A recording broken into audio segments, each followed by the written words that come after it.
So I always say that self-awareness is like everything. Yes. And in fact, in the last like few months, I really believe it's just like the first, like if this is a triangle of like spiritual self-realization, like self-awareness is like bing, unlock the first The triangle door. of trust. The triangle of trust. Yes, exactly. You unlock that first door with self-awareness.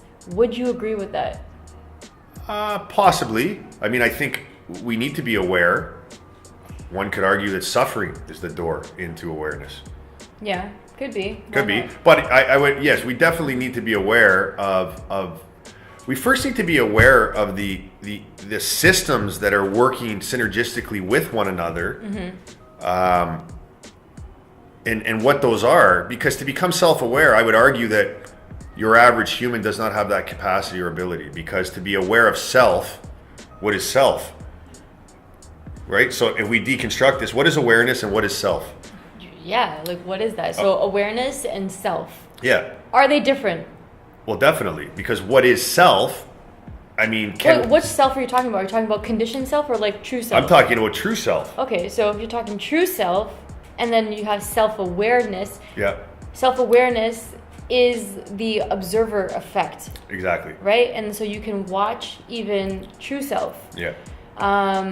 That's kind of the way that I'm seeing it. Okay. Do you see it differently? Not necessarily that I see it differently, but I would argue that the majority of the population does not have the capacity to be aware of self. Okay. Because what is the self? The self, what is it really? Now, we can only evaluate it from a third dimensional perspective, Right. which is limited by the inner workings of the human brain. Because the brain is the processing Right. of, But then, the receivership like, of the heart. the conditioning that we've all grown up with. Yep. You know, the personality self now, let's call it. The many eyes. Or we I could feel like- say ego aware. Yeah, ego aware, right. So Would be- you're would- hearing that dialogue in your head, basically.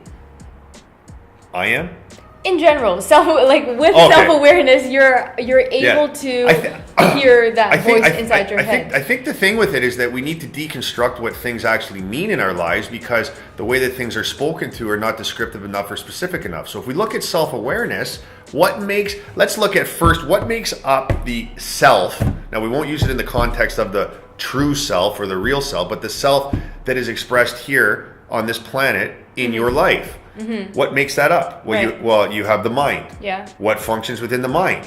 You have the ego. Yeah. You have your essence. Yeah. You also now have the heart. You have the body. You have these different functioning systems that are all integrated with one another. Now, essentially, you came in and inhabited the mind and the body. But I would argue that first and foremost, one needs to become aware of the inner working processes of the mind, Right. and how those affect the body. That's self-awareness. And okay, so now it is self-awareness To a though. degree, but you're aware of But all those systems. but maybe I'm playing a little bit of devil's advocate now. The mind and the body is not self.